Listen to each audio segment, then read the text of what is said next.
Hi, this is Purna with Music Mastery, and today we're going to go through the piece Dark Ride by Randall Standridge. After I play this piece, I'm going to give you some tips and tricks on how to master this piece. So let's go ahead and get started. Something I want to note is at the beginning of the piece, it starts off slower at quarter note equals 72, and then it speeds up for the rest of the piece to either quarter note equals 160 beats per minute or quarter note equals 172 beats per minute. Let's go ahead and get started. 1, 2, 3.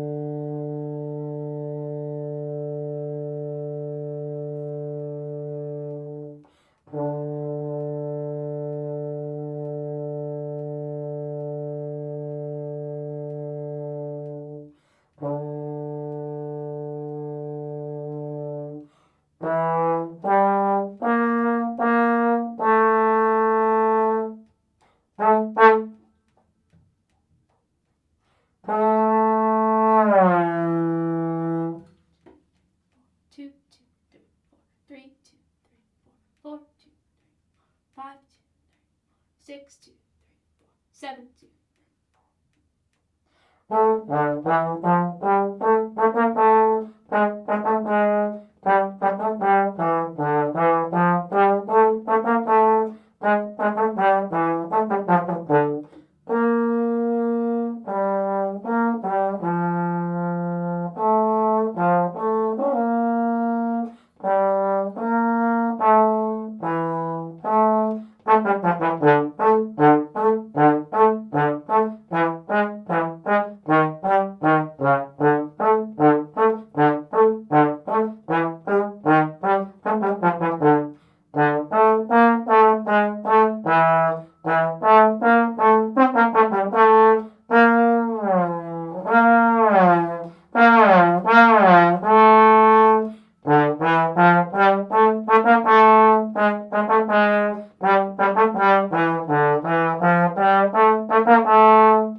And there you have it.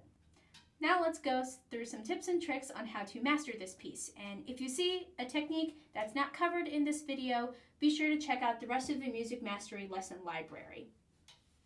So let's go ahead and delve into some of the specifics of this piece. Right away, I want to note that at the beginning, we have, before we even look at notes, we got to look at the time signature and the key signature. So the time signature is 4/4. Simple, we know how it goes. 4 beats a measure, quarter note gets a beat. And the key signature is, it's just got one B flat, and that could mean one of two things. It can mean key of F major or key of D minor. And looking at the piece, our first note starts off in D, and a lot of it centers around D, E natural, F, G, A, which kind of lends itself to sound in a more minor tonality. So I'm going to go ahead and say that this piece is in D minor. And at the beginning, we have this long sustained D. 4, 1, 2, 3, 4, 5, 6, 7, 8, 9, 10 measures. Obviously, unless we're superhuman, we can't really fit 10 measures worth of a note into one breath. So what we want to do is stagger breathe. So what that means is you're going to breathe at different points throughout that whole stretch, and in an ensemble, you're going to want to talk to your seat neighbors or seat partners and see where they want to breathe so that you're not all breathing at the same time, so that as a section, it sounds like you're all playing those 10 measures in a row without a breath. So as an individual, just be sure to sneak in those entrances wherever you are. So I'm not going to play the full 10 measure stretch, but I'm going to show you a stagger breathing technique for about 4 measures. So the tempo is pretty slow. 1, 2, 3.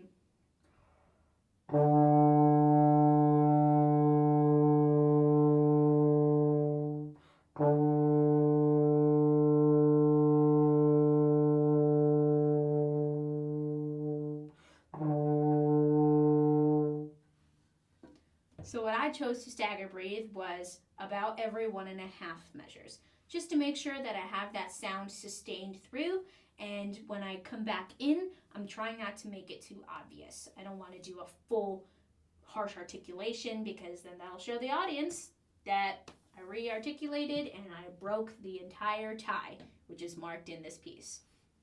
So talk with your section mates and see what they're going to do. Communicate with how you want to stagger breathe at the beginning.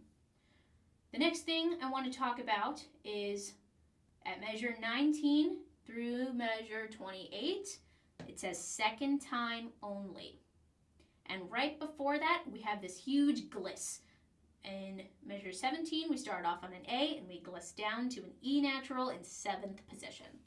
So that gliss out of context will sound like this.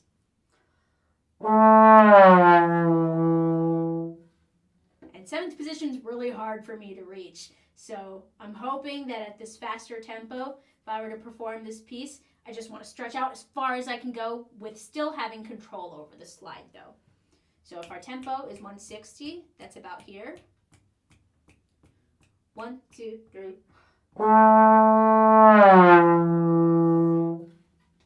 So this gliss is marked from beat 4 to beat 1. So you don't want to gliss early and you don't want to gliss late. So talk with your section and make sure that you're all glissing together from beat 4 to beat 1. Da. You want to start that gliss on beat 4. 1, 2, 3. See if you can go even further down, and if you know that you're not going to be able to reach it, maybe back off on your dynamic level a little bit, just so the whole section doesn't sound out of tune. And then it goes off into this technical section, which is kind of the melody or counter melody, depending on how you look at it. But we've got some moving notes. So trombones were kind of important on this second time only from measure 19 to measure 28. So you want to sing through that rhythm first, make sure you've got it. And what we want to note is those articulation differences. There's a lot of tenutos and contrasting staccatos. Staccato is separated, tenuto is sustained. So you want to clearly point out that difference. Let's go ahead and sing through those articulations. 1, 2, 3. Da da da da da da da da da da da da da da da da da da da da. And then I did an oopsie. I played the first ending instead. You want to make sure you go to the second ending because we don't play the first time. So you're gonna go starting in measure 23. Da da da da da da da da. Da, da, da, da, da, da, da, da, da. Something I want to tell you about staccatos. Yes, separated, not necessarily clipped. It's really easy to play staccatos like this. We just want to make sure that they're separated, because if we were to play them all tenuto or sustained, it would sound like this. But we just want separation between those two. So we're going to do da da da da da da da da da da. 1, 2, 3. Which is different than playing it clipped. You do not want to play it like this. If you play it clipped, you'll notice that your tongue is kind of stopping each note. But we don't want tongue stops. All we want is that clean separation of da da da da da. And there we got it. And looking further in the piece, well, of course, in this section, we've got a couple accidentals, so make sure you mark that those G sharps are in 3rd position, and then when it changes back to G natural, make sure those are also marked in 4th position. And we've got some more of those accidentals happening from measures 36 through 44. So let's take this section slower. And it's okay to practice these sections slower. You want to make sure you get it nice and clean.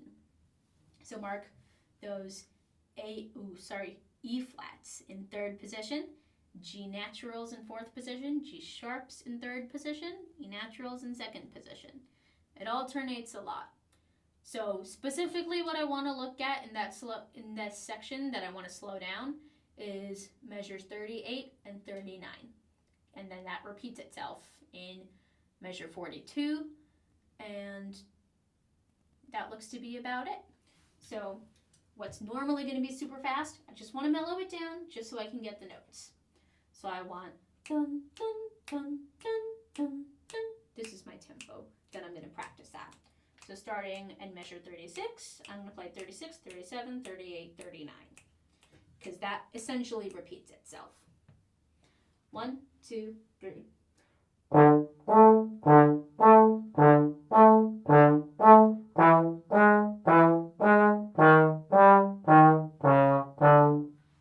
Forgot about that C sharp, which is in fifth position.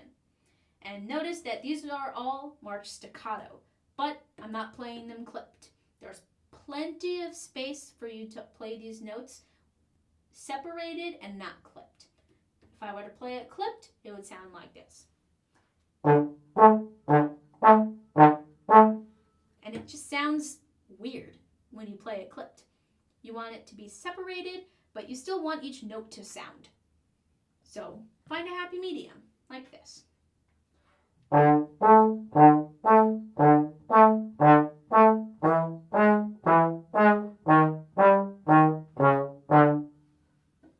And once you feel comfortable with the notes, speed it up a little bit. 1, 2, 3, 4.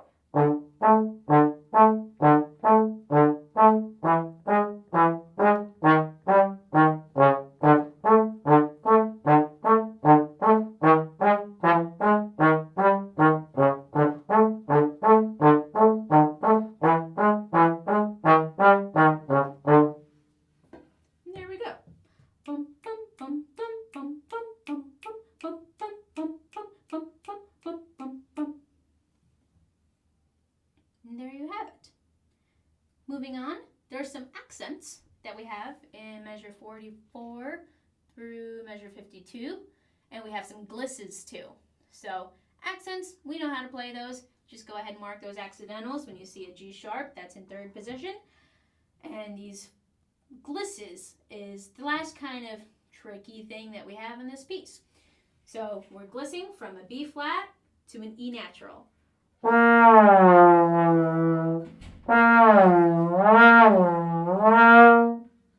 So seventh position can be really hard to reach that quickly.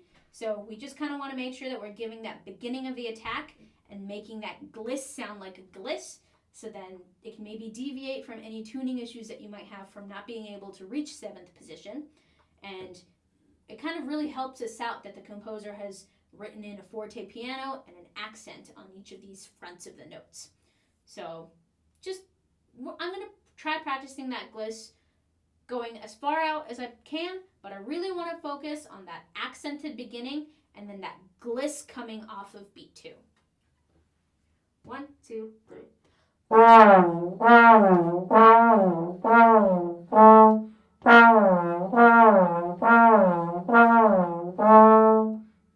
That was just measure 50 on loop. So we have half notes later on that make it easier.